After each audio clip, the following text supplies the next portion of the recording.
So this 4-bedroom HMO conversion that we've just completed, so we've done a full refurbishment on it itself, taken it all the way back to brick. We've had to take all the plaster off here because it's really been really wet building.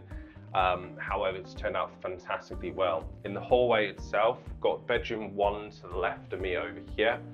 And then on the floor, we always use a commercial grade carpet here. And the reason why we do that is just so it catches all the dirt as it comes in from shoes, etc. And protects the carpets, the rest of the house as well. So to the left of me, we've got the electrical box over here. So the consumer unit and also the TV aerial from there. You'll notice obviously all the lights itself are actually LED throughout all the hallways. And also sensored lighting. Now the reason why we have that in there just saves electricity, and also means that tenants don't leave lights on for hours on end if they go out the building itself. Let's jump into bedroom number 1 before we go into the kitchen communal and look at the rest of the house. So bedroom number 1, this is a double-sized bedroom. It's actually 10 square meters in total in size. We haven't got an ensuite in this bedroom. We have an off-suite, which is at the rear, the end of the kitchen. Reason for that is because we wanted to have bigger space in the actual bedroom and utilize the space at the end of there. The rest of the bedrooms are all ensuite though, as you'll find out the rest of the building. Now for this property, we've actually gone for a different paint color. So it's like an olive kind of green color, works out quite nicely. And a bit of a change from the actual grey itself.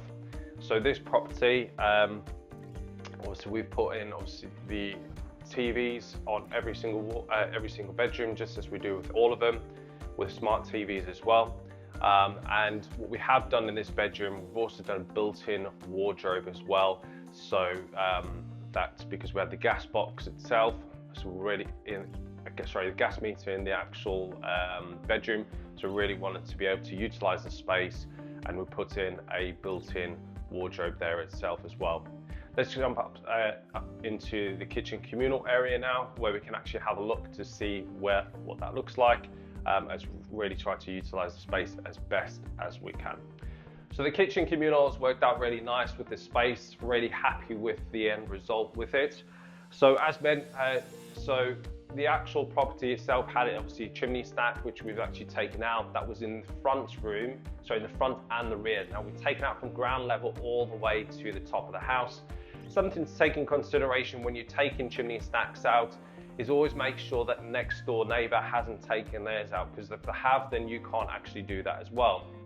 So whenever we get building regulations involved, we always make sure that we check next door, make sure they've still got their chimney stacks out, so we can make sure that we don't actually disrupt any of the structure of the building. Obviously the relevant support that needs to be put in the building needs to be done as well, which is important, but chimney stacks itself, taking them out can be a massive benefit for space. So what we have done is obviously we put the boiler in here, and we've created this cupboard so we can put all the cleaning products in there. What we did have to do, because we had a bit of a narrow galley kitchen, very narrow, we could only put countertops along one way, and also we had a bit of a step in it. You'll see in a minute. We had to do a couple of tweaks to the kitchen. However, this kitchen communal space has worked out really nice. We've got a 43-inch smart TV on the wall over here, breakfast bar over here, so tenants can actually use it. And obviously we've utilised the space underneath the stairs to put the fridge in there as well, so we don't actually take any space in the kitchen. So coming through the actual communal space over here, we have long galley kitchen. Now, we've had a few challenges within this, taking it back to brick itself.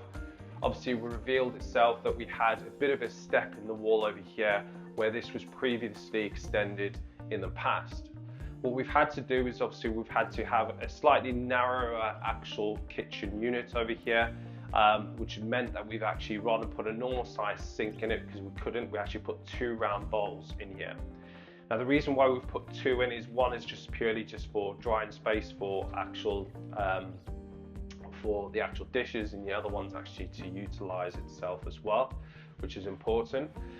But overall, I'm really happy with how it's actually put. We've got obviously the integrated oven and hob over here, with the actual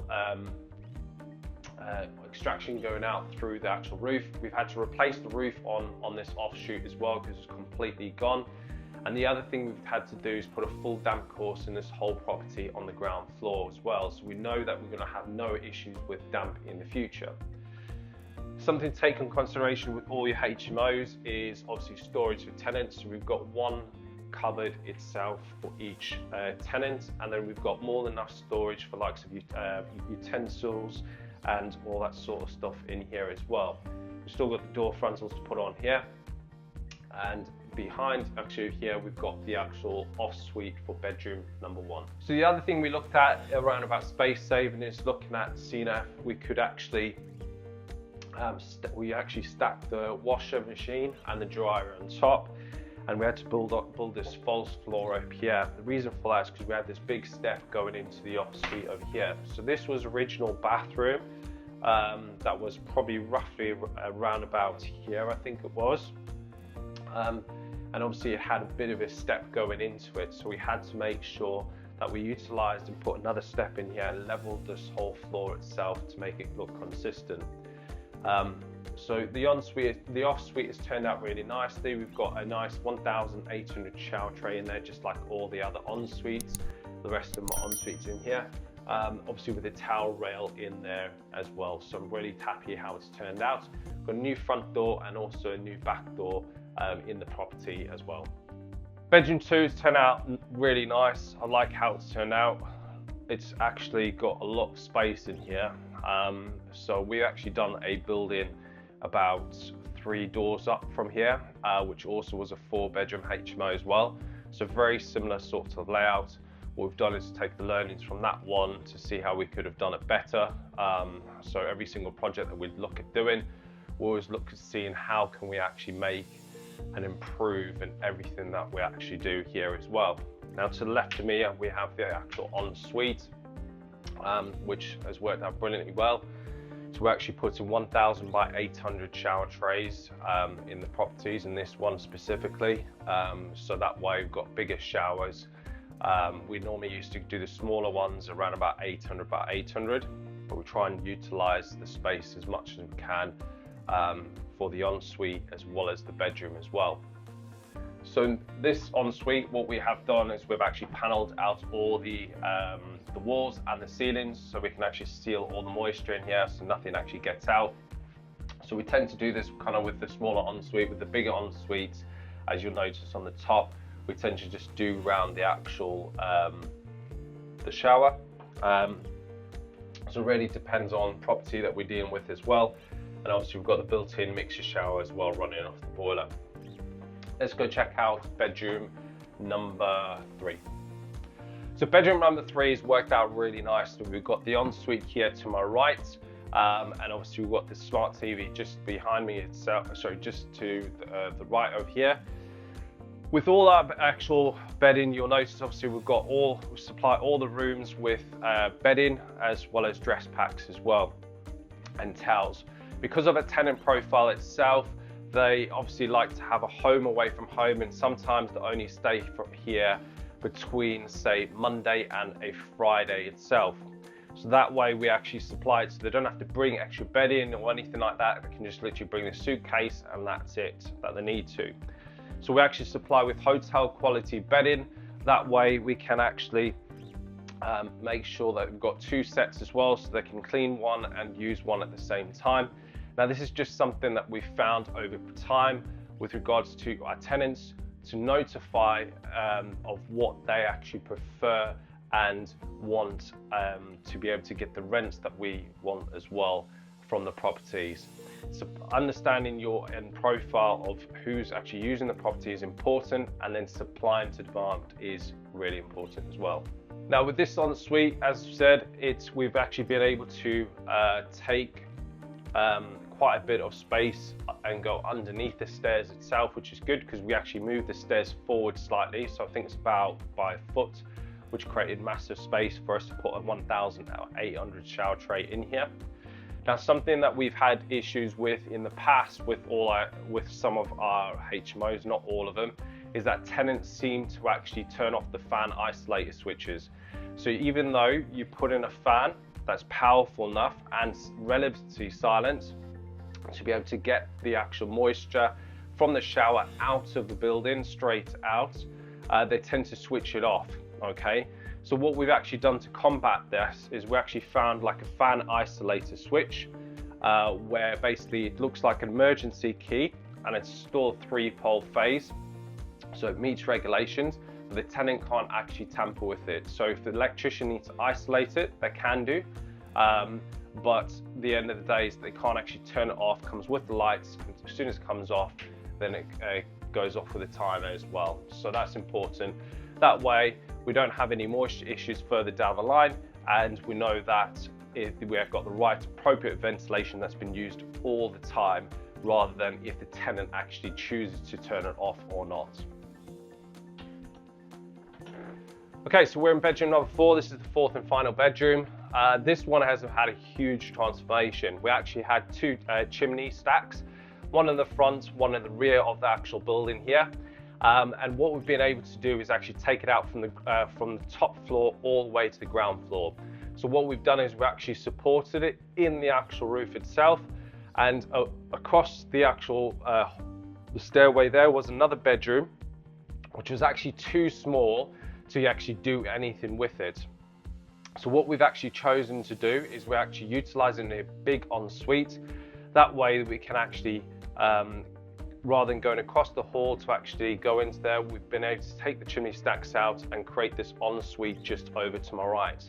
Now this ensuite has worked out really nicely, large as well. We'll go into in a minute and have a look at it. However, with regards to the actual the room itself, this is around about 12.5 square meters, just this room itself, excluding the ensuite as well.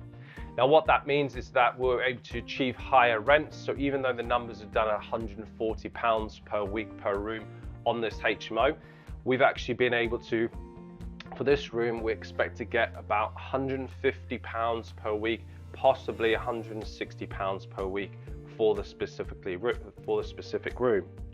Now, something to take in consideration is always utilizing your space wisely in your HMOs, which is important, and always making sure that you don't compensate on space. What we tend to find for over experience over years is that single bedrooms tend to have more turnover, so we try and look to actually see how we can utilize that space a bit more differently to create a tenant wanting to stay longer and a better experience within the household. So because we actually wanted to increase the insulation factor of this building itself, and also another factor with regards to building regulations, what we've started to do is a standard procedure really is to start looking at upgrading the insulation in the building. So on the outer skins, what we've actually done is put a 63mm PIR plasterboard, which is basically a 50mm insulation with a 12.5mm plasterboard on all the outer skins. That way, what we've actually seen across the properties that we have done it, is that we're seeing that the retention of heat is much better, and that therefore costing less to heat up the building over time as well, especially in the winter months from there. Because we're actually in the loft over here, and we don't know what the insulation in here wasn't the greatest, so we're actually done exactly the same in the actual loft and the ceiling for that as well.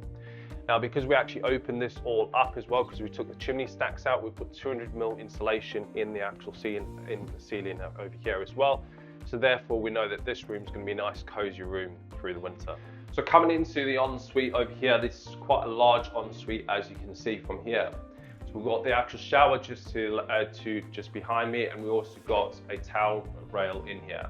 And we tend to find that we only put the towel rails in the actual bathrooms where they not connected to, say for instance, it's on their own. Now I know this is obviously connected to the actual bedroom just before, however this is quite a large size room, so what we want to do is make sure that heat is nice and warm in here as well. So with all our fans as well, we use the Environment fans. What we found is they're very reliable, they're also quite silent, so therefore they actually tend to get used a lot more. However, we've got those actual isolation switches now that we use as well. Now, if you guys want to profit from UK property with minimal time involvement, then simply head to bookingcall.com, where you can book in a call with myself or one of my team, where we can actually help you profit from UK property with minimal time involvement. Thanks very much for watching, and I look forward to seeing you guys in the next video. Make sure you hit that subscribe button and share this video with somebody else that might find it useful. Thanks very much for watching. I'll see you guys in the next video.